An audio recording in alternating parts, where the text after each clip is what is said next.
여러분, 세상은 교회를 좋아하지 않습니다. 더 자세하게 얘기하면요, 세상은 복음에 대하여서 우호적이지 않습니다. 왜 그럴까요? 왜 그렇겠습니까? 왜냐하면 세상을 지배하고 있는 가치들은 우리의 신앙과 대치되기 때문이라는 거예요. 같이 가질 않습니다. 대치가 됩니다. 여러분, 이것은 이상한 일이 아닙니다. 예수님께서도 이미 말씀하셨어요. 요한복음 15장 18절부터 19절 말씀을 보면은 이런 기록이 있습니다. 세상이 너희를 미워하면 너희보다 먼저 나를 미워한 줄로 알라. 세상이 너희를 미워하면은 너희보다 나를 먼저 미워한 줄로 알라. 너희가 세상에 속하였으면 세상이 자기의 것을 사랑할 것이나 너희는 세상에 속한 자가 아니요 도리어 내가 너희를 세상에서 택하였기 때문에 세상이 너희를 미워하느니라. 이미 예수님께서도 말씀하셨어요. 만약에 우리가 세상을 사랑하는 자면은, 세상 안에 속해 있는 사람이었다면은 세상은 우리를 거부할 이유가 없어요. 같이 가고 있기 때문에. 그러나 예수님께서 우리를 택하셨기 때문에 세상은 우리를 미워한다라고 주님께서 말씀하셨습니다. 어두운 세상은 진리의 빛이 무엇인지 깨닫지 못할 뿐더러 미워하기까지 합니다. 그래서 신앙을 가지고 이런 세상을 살아간다는 것은 쉽지가 않아요. 어렵습니다. 자, 근데 쉽지 않은 이러한 신앙 안에서 우리는 왜 여전히 그 신앙을 붙들며 살아가야 하겠습니까? 단순히 내가 좀 여유 있고 걱정 없이 사는 것에 나의 신앙이 맞춰져 있다면은 이런 쉽지 않은 세상에서의 우리의 신앙은 금방 사라져 버릴 것 같아요. 단순히 잘 되는 것, 좀 더 남보다 나은 삶을 사는데 초점이 맞춰져 있다면은 그러한 삶은요, 이 쉽지 않은 세상에서 살아갈 때에 오래가지 못할 것입니다. 과연 우리의 신앙의 목적은 무엇입니까? 우리는 이 부분에 대해서 끊임없이 자신에게 질문해야 돼요. 내 신앙의 목적은 무엇인가? 나는 왜 예배드리고 있는가? 나는 무엇 때문에 기도하고 있는가? 내가 어디를 향해 가고 있는가? 이러한 것에 대한 질문을 스스로에게 매번 해야 합니다. 여러분, 우리의 신앙의 목적은 다른 데 있지 않습니다. 무엇이냐? 하나님을 아는 거예요. 그게 우리의 신앙의 목적이에요. 하나님을 아는 것이 우리의 신앙의 목적입니다. 그냥 아는 것이 아닙니다. 올바로 아는 거예요.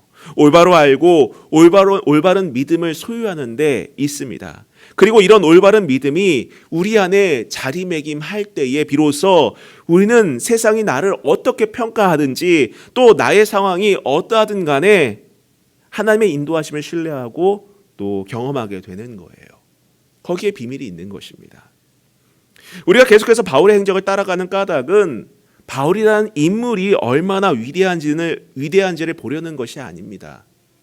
그가 얼마나 위대한 삶을 살았는지를 보려는 것이 아니에요. 우리가 사도행전에서 보셨다시피 그는 세상적인 기준으로 봤을 때 전혀 위대하지 않습니다. 큰 기업을 이룬 것도 아니에요. 어떤 부유의 상징이 된 것도 아닙니다. 큰 권력을 가진 것도 아니었어요. 그에게 배울 것은 세상적으로 하나도 없습니다. 사실 하나도 없어요. 그럼에도 불구하고 우리가 왜 바울을 묵상합니까? 하나님을 올바로 알고 올바른 믿음을 갖고 나아가는 한 사람을 하나님께서 어떻게 인도하시는지를 깨닫고 우리 역시 그러한 삶을 살기 위한 힘을 얻기 위함이라는 거예요. 나도 그런 삶을 살아야겠다. 그 힘을 얻기 위해서 이 바울의 여정을 따라가고 있는 것입니다. 앞서 사도행전 23장에서 바울에게 벌어진 일들 한번 보십시오. 참 놀랍지 않습니까? 그 안에서 하나님의 섭리를 발견할 수 있지 않았나요? 바울을 죽이기 전까지는 먹지도 않고 마시지도 않겠다라고 선언했던 무리들 손에서 하나님께서는 로마 군대를 동원해서 그를 건지십니다. 그를 보호하신다는 거예요. 우리 사람들의 생각으로는 상상할 수 없었던 그러한 방식으로 하나님께서는 이 바울을 보호하고 계셨던 것입니다. 그 바울이 사회적인 신분이 높아서 경호를 받은 것이 아니었어요. 그는 죄인의 신분이었습니다. 죄인이었는데 놀랍게도 하나님께서는 천부장을 통해서 무려 470명의 군인을 동원해서 그를 보호하고 있는 사실을 목도했어요. 이전에 바울은요, 하나님께로부터 예루살렘에서 전한 것처럼 로마에 가서도 전해야 한다는 그 말을 들었었습니다. 근데 그것을 어떻게 이루실지를 바울은 알지 못했어요. 하나님께서 나를 향한 계획이 있다고 하시는데, 하나님께서 나를 향한 섭리가 있다고 말씀하시는데, 나를 이끌고 계신다고 말씀을 하시는데 도대체 어떻게 인도하실까? 우리도 그런 마음 갖지 않습니까? 기도하면서 또 기도를 부탁했을 때 하나님이 하신다고 합니다. 하나님께서 예배하신다고 하십니다. 그럼 어떻게 하신다는데? 그런 의심이 들을 때가 왜 없겠었어요? 근데 여러분 보세요. 하나님께서는 놀랍게도 이 바울을 죄인의 신분으로 군대를 동원해서 신변보호를 받고 재판을 받으며 차츰차츰 로마로 향하게 하셨다는 것을 우리는 우리의 눈으로 보고 있는 거예요. 그리고 오늘 우리가 읽은 내용은 그 첫 재판을 다루고 있습니다. 자, 바울이 재판을 받기 위해서 가이사랴로 이송이 되었고, 이렇게 해서 바울은 유대인의 손에서 벗어나 로마 총독의 손에 들어가게 됐어요. 그런데 이 시점에서 우리가 주목하여 볼 것은, 여러분, 성난 유대교 열성 분자들과 그리고 자기들의 책임을 어떻게 해서든지 면하려던 로마인들 사이에서 바울이 이토록 차분하고 담대한 모습을 보이고 있다라는 거예요. 우린 그것을 봐야 합니다. 어떻게 이렇게 할 수 있을까? 여러분 같으면 어떠시겠습니까? 일반적인 사람이라면은요, 앞뒤가 꽉 막혀 있고 사면 초가인 상황에서는 누구나 불안해하고 밤잠을 설치면서 어떻게 해서든지 살 궁리를 했을 것 같아요. 우리도 그런 경험이 있지 않습니까? 하나님 앞이 잘 보이지 않아요. 내가 어디를 가야 할지 알지 못하겠어요. 내가 어떤 선택을 해야 될지 잘 모르겠어요. 어느 누구도 나에게 우호적이지가 않아요. 나에겐 기회가 없는 것 같아요. 나에게는 어떤 수단과 방법도 보이질 않아요. 그러면 우리의 마음은 당연히 불안해할 것이고, 내가 무엇을 해야 하지? 내가 어떻게 해야 하지? 내가 어떤 길을 선택해야 하지? 이런 생각들이 들지 않겠습니까? 근데 여러분 보세요. 바울은 담대했습니다. 흔들리지 않았어요. 왜일까요? 그가 담대할 수 있었던 이유는 이미 앞서 말씀드렸던 것처럼 사도행전 23장 11절에 기록된 것과 같이 그날 밤에 주께서 바울 곁에 서서 이르시되 담대하라, 담대하라. 내가 예루살렘에서 나의 일을 증언한 것 같이 로마에서도 증언하여야 하리라 하시는 그 말씀 때문이었다는 거예요. 오늘날을 살아가는 우리 그리스도인들에게도 이 사도 바울처럼 상황은 비록 어려울지라도 기도하는 가운데에 그분께서 주시는 말씀과 하나님의 인도하심을 확신하는 그런 담대함이 필요합니다. 여러분 용기를 가지세요. 마음의 힘을 얻으시길 축원합니다. 기도하며 확신을 갖고 나아가세요. 불안해하지 않기를 축원합니다. 여러분, 우리는 믿음 있는 사람입니다. 살아계신 하나님을 신뢰하는 사람들이에요. 물론 우리가 인간이기 때문에 조급해할 수는 있어요. 불안한 마음이 들 수는 있습니다. 그러나 그것 때문에 하나님과 멀어지지 않기를 축원합니다. 우리가 계속해서 묵상했던 말씀들 속에서 우리는 그런 것들을 깨닫지 않습니까? 욥도 사실 여러분 욥기의 내용은요, 욥이 막 뭐라 하는 것처럼 보이지만은 그는 하나님 안에서 벗어나질 않았어요. 그는 그 안에서도 기도하고 있었던 거예요. 하나님 너무 힘들어요. 제가 뭘 잘못한 거예요. 저 너무 억울해요. 전 정직하게 살았어요. 근데 그 모든 이야기들이 결국 무엇이었나요? 그는 기도였다는 거예요. 하나님 안에서 벗어나지 않았던 그러한 기도였던 것입니다. 바울이 담대할 수 있었던 것은 그가 어떤 호기로운 사람이었기 때문이 아닙니다. 낙천적인 사람이어서가 아니에요. 그에게 믿음이 있었어요. 그에게는 확신이 있었습니다. 하나님이 나를 인도하고 계시다라는 그러한 믿음이 그 안에 자리매김하고 있었기 때문에 그는 흔들리지 않고 담대할 수 있었던 것입니다. 여러분, 우리는 언제든지 좋지 않은 환경에 놓일 때가 있어요. 우리의 환경이 답답해질 때도 있습니다. 앞이 잘 보이지 않을 때도 있어요. 그러나 여러분, 그것은 나의 실패가 아닙니다. 나의 실패가 아니에요, 여러분. 우리가 계속해서 묵상해서 발견할 수 있는 내용들이지만은 여러분, 사실 내 뜻대로 되는 것만이 옳은 것이 아니에요. 내가 기한을 정해놓고 내가 내 계획을 세워놓고 하나님 이때까지 해주셔야 됩니다. 하나님 이대로 해주셔야 됩니다. 이게 옳은 게 아니라는 거예요. 이대로 되는 것만이 능사가 아닙니다. 바울의 발자취에서 볼 수 있는 것처럼 여러분, 하나님의 섭리에 나를 맡길 수 있어야 돼요. 늘 우리가 말씀을 묵상하고 그 말씀을 내 마음에 깊이 새기면서 기도하면서 주님께서 나를 선하게 인도하신 줄 믿습니다. 비록 이 가는 길이 내가 생각한 것과는 좀 다를지라도 주님을 신뢰합니다. 주님께서 나를 향한 계획이 있음을 믿습니다. 나를 통해 역사하실 줄 확신합니다라는 그러한 믿음의 선포가 우리 가운데 넘치기를 축원합니다. 여러분, 오늘도 돌아가셔서도 마찬가지예요. 여러분, 예배하고 그냥 잠깐 위안으로 돌아가시지 마시고 집에 가셔서도 붙들고 기도하세요. 여러분의 삶의 현재가 얼마나 치열합니까? 얼마나 힘듭니까? 얼마나 여러분 눈물 나십니까? 얼마나 답답하십니까? 그 치열한 삶 속에서 여러분 용기를 가지세요. 하나님이 주십니다. 기도하세요. 자, 이제 본격적으로 이제 벨릭스 총독 앞에서 열린 이 바울의 재판을 살펴보겠습니다. 자, 바울이 구금된 지 닷새 만에 대제사장 아나니아는 일부 사내들인 공회원과 이제 더둘러라 하는 변호사 한 명을 데리고 이제 가이사라에 도착을 합니다. 그리고 오늘날 법정의 모습과 마찬가지로 이제 이들을 대변해서 이 변호사 더둘러가 발언을 시작을 해요. 자, 3절부터 보시면은 벨릭스가 아카여 우리가 당신을 힘입어 태평을 누리고 또 이 민족이 당신의 선견으로 말미암아 여러 가지로 개선된 것을 우리가 어느 모양으로나 어느 곳에서나 크게 감사하나이다. 당신을 더 괴롭게 아니하려 하여 우리가 대강 엽자없나니 관용하여 들으시기를 원하나이다. 자, 여기서 더둘러는 아부를 합니다. 아부를 해요. 그렇죠? 여기서 뭐라고 말합니까? 우리가 당신을 힘입어 평화를 누린다. 뭐예요? 아우, 당신 덕에. 지금 이제 쉽게 말하면 그 지역을 대표하는 총독입니다. 당신 덕분에 우리가 정말 평안합니다. 기쁩니다.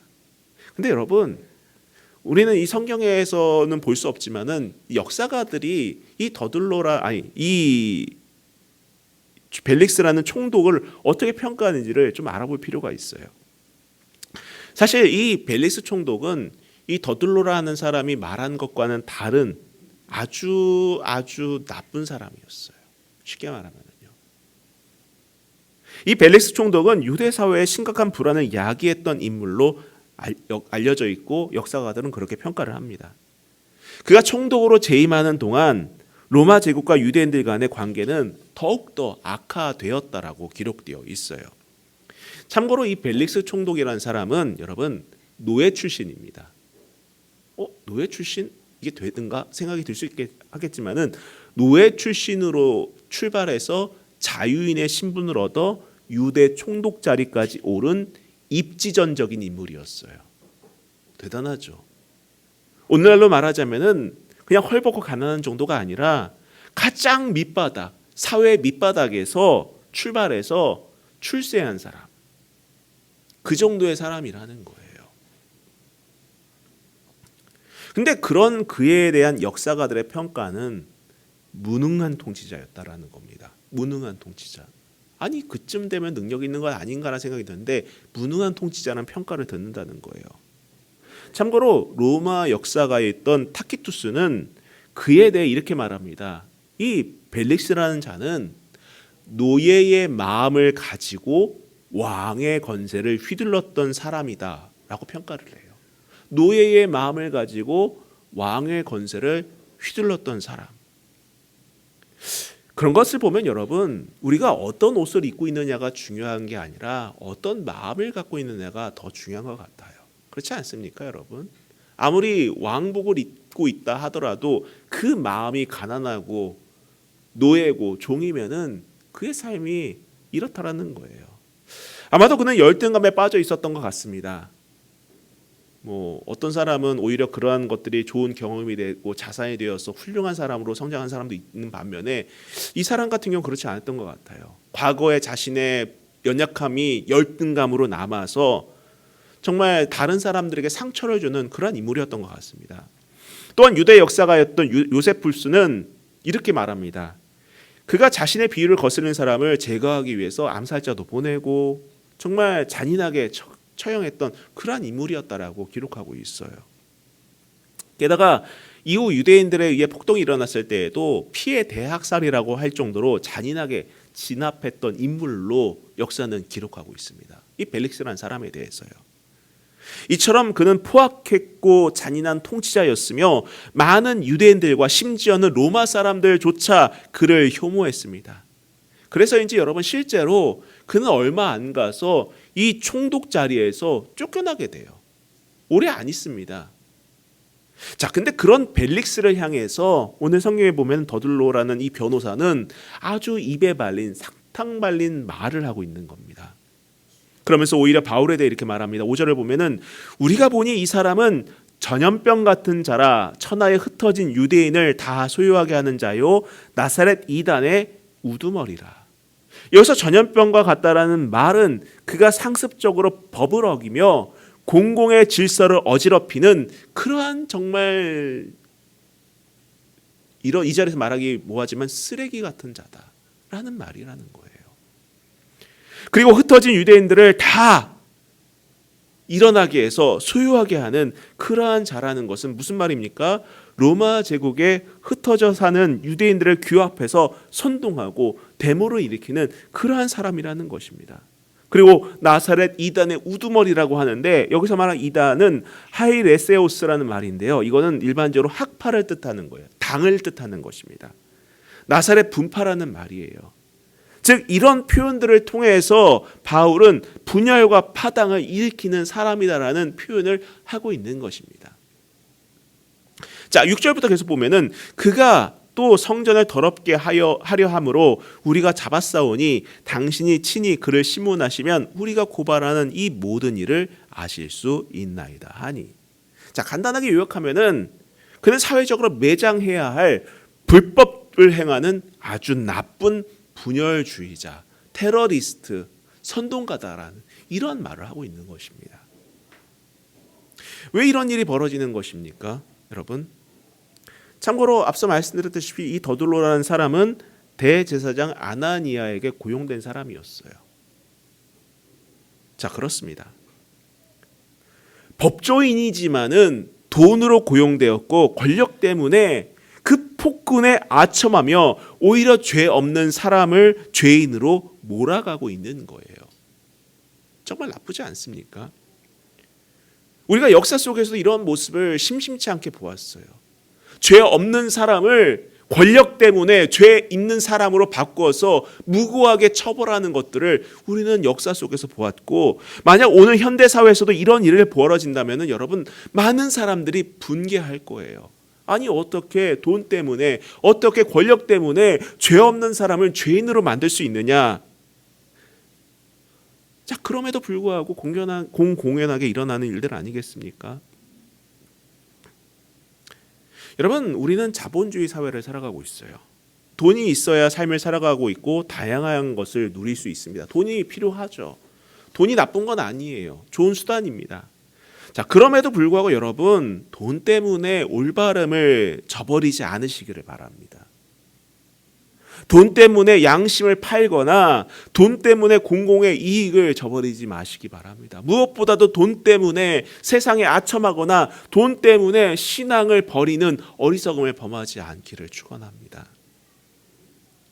자, 이제 벨릭스는 바울에게 변론할 기회를 줍니다. 자, 11절을 보시면은 당신이 아실 수 있는 바와 같이 내가 예루살렘에 예배하러 올라간 지 열 이틀밖에 안 되었고, 이 바울의 변호예요. 지금요, 바울의 변호입니다.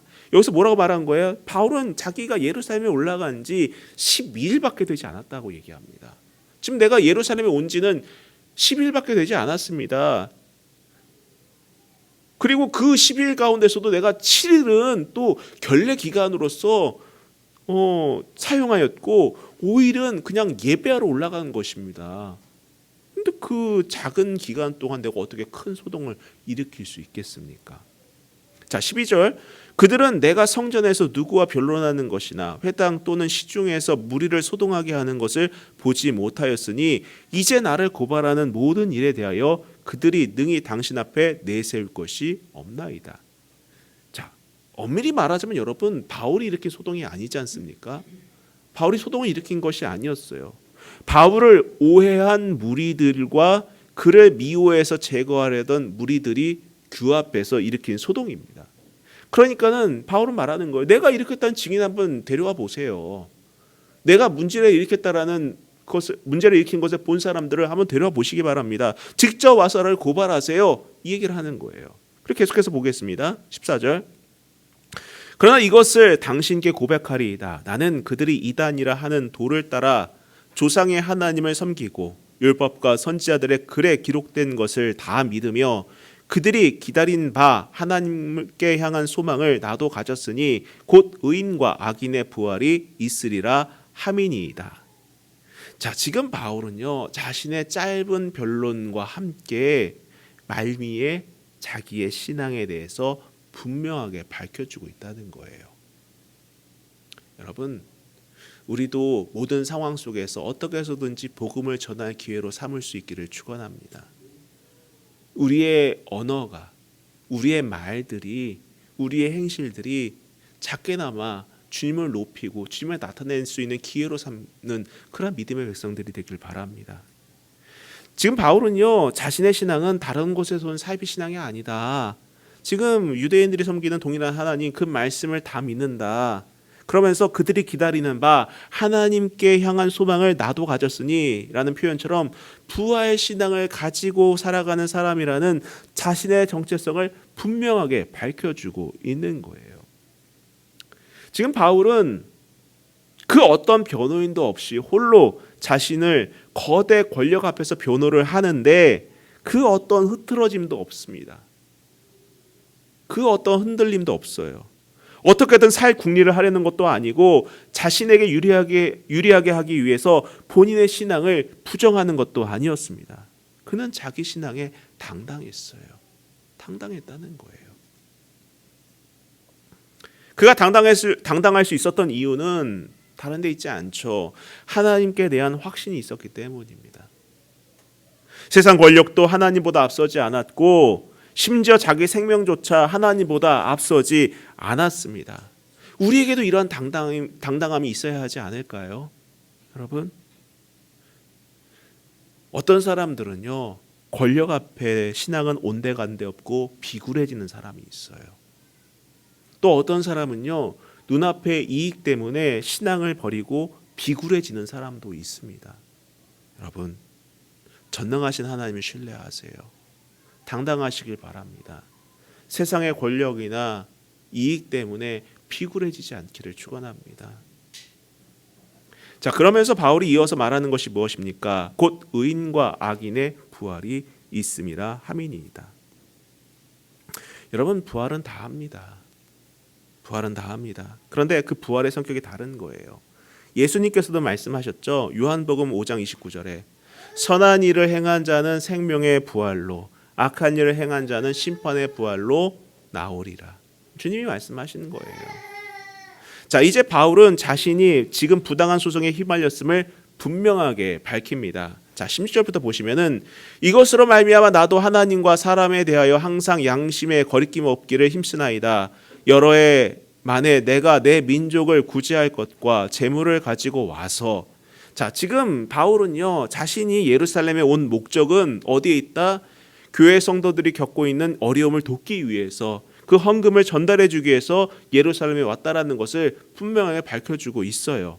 자, 계속해서 18절 드리는 중에 내가 결례를 행하였고 모임도 없고 소동도 없이 성전에 있는 것을 그들이 보았나이다. 그러나 아시아로부터 온 어떤 유대인들이 있었으니 그들이 만일 나를 반대할 사건이 있으면 마땅히 당신 앞에 와서 고발했을 것이요, 그렇지 않으면 이 사람들이 내가 공회 앞에 섰을 때에 무슨 옳지 않은 것을 보았는가 말하라 하소서. 다시 말하지만은 바울이 고발당한 일을 했다면은 그 일을 본 사람들을 데리고 와서 고발하라, 이 말을 하는 겁니다. 여러분, 지금 바울은 담담하게 자신에 대해서 홀로 진술하고 있지 않습니까? 그래서 생각해 보세요. 지금 그 앞에 있는 자들이 누굽니까? 대제사장 아나니아와 사내들인 공회원들과 그리고 총독 벨릭스였습니다. 그 당시 종교 최고 권력과 그리고 무엇입니까? 세상 권력의, 정치 권력의 최고 정점인 사람이 모두 바울 앞에 있었던 상황 아니었습니까? 이처럼 바울은 종교 권력과 정치 권력 앞에서 당당하게 스스로를 변론하고 소신을 밝히고 있었던 거예요. 어떻게 이게 가능할까? 다시 돌고 돌고 돌아서 말씀드리지만은 바울은 진리를 따랐기 때문입니다. 바울은 진리를 따랐기 때문에 당당했던 거예요. 단순히 하나님을 알았기 때문이 아닙니다. 유대인들도 하나님 알았어요. 그러나 바르게 알고 있었던 것은 아니었죠. 바울도 예전에는 이들과 같았습니다. 그러나 다메섹 도상에서 예수님을 만나고 하나님을 올바르게 알게 되었고, 이는 올바른 믿음이 무엇인지 분별하게 하였습니다. 그리고 이런 믿음을 따라갔기 때문에 이 바울은 담대할 수 있었던 거예요. 결국 벨릭스는 바울에게서 죄를 찾지 못합니다. 그런데 놀라운 것은 벨릭스의 결정이죠. 앞서 말씀드렸다시피 벨릭스는 어떤 사람이었습니까? 포악한 사람이었어요. 자기의 이익을 위해서는요, 다른 사람의 희생을 그렇게 신경 쓰지 않았던 사람이었습니다. 선한 사람이 아니었어요.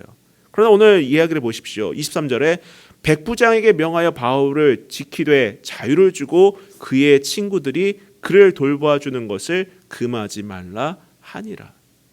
지금 무슨 말하고 있는 것입니까? 무슨 말하고 있는 거예요?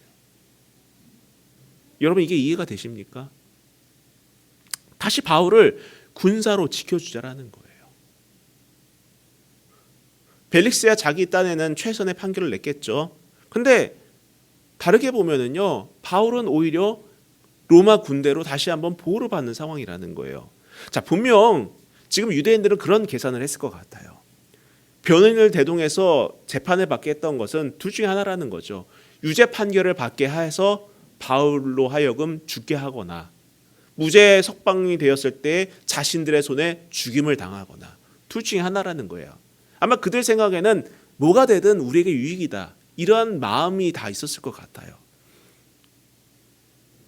근데 오히려 죄인의 신분으로서 재판받는 것도 아니고 징벌받는 것도 아니고 풀려나는 것도 아닌 애매모호한 상황이 지속되면서 오히려 무엇입니까?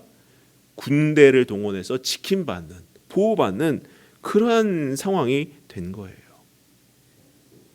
벨릭스가 신실한 사람이 아니었습니다. 그렇다고 해서 바울의 말을 듣고 급격한 신경의 변화를 일으킨 것도 아니에요. 그는 그저 여전히 벨릭스였어요. 포악한 벨릭스였습니다. 이기적인 벨릭스였어요.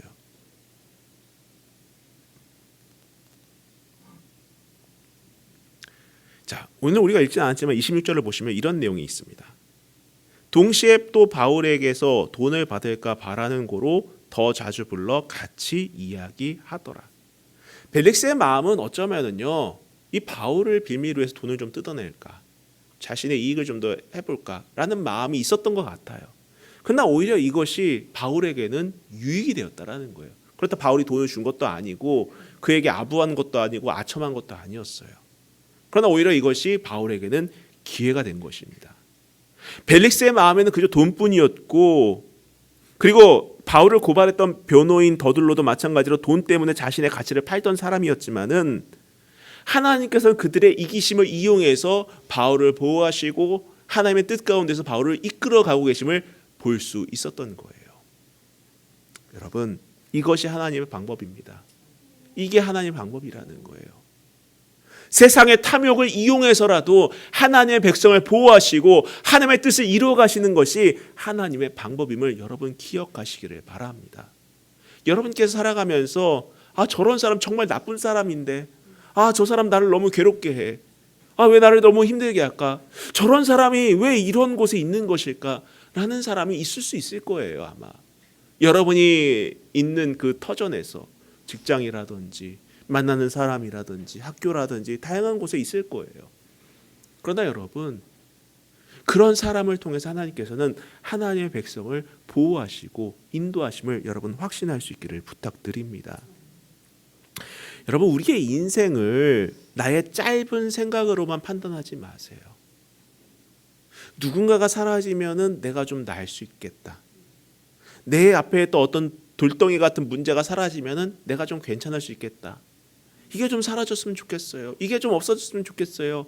이게 좀 이렇게 됐으면 좋겠어요. 이런 생각으로서 여러분의 삶을 판단하지 마세요. 하나님은 자기 백성을 반드시 지키시고 보호하시고 인도하십니다. 그 믿음을 갖고 나아가세요. 담대함을 가지세요. 자, 여러분, 이쯤에서 우리는 다시 우리의 신앙의 목적과 그 방향에 대해서 점검해 봅시다. 우리는 과연 하나님을 올바로 알고 그 믿음을 따르고 있습니까? 아니면 더둘로나 벨릭스가 따랐던 것들을 바라보고 있습니까? 우리의 신앙의 목적은요, 다시 강조하는 내용이지만은 하나님을 바로 아는 데 있습니다. 그리고 그 믿음 안에서 하나님의 섭리를 신뢰하며 나아가는 그러한 백성이 되어야 하는 것입니다. 저는 말씀을 마치기 전에 잠언 말씀을 다시 한번 여러분께 읽어드리고 말씀을 맺도록 하겠습니다. 예전에도 제가 말씀드렸던 내용이지만은 사람의 마음에는 많은 계획이 있어도 오직 여호와의 뜻만이 완전히 서리라. 잠언 19장 21절 말씀. 여러분, 우리의 마음에는 많은 계획이 있지만은 오직 하나님의 뜻만이 완전히 섭니다. 그 뜻을 믿고 나아가며 승리하는 저 여러분이 될 수 있기를 다시 한번 주님의 이름으로 부탁드립니다. 우리 같이 찬양하고 기도하겠습니다.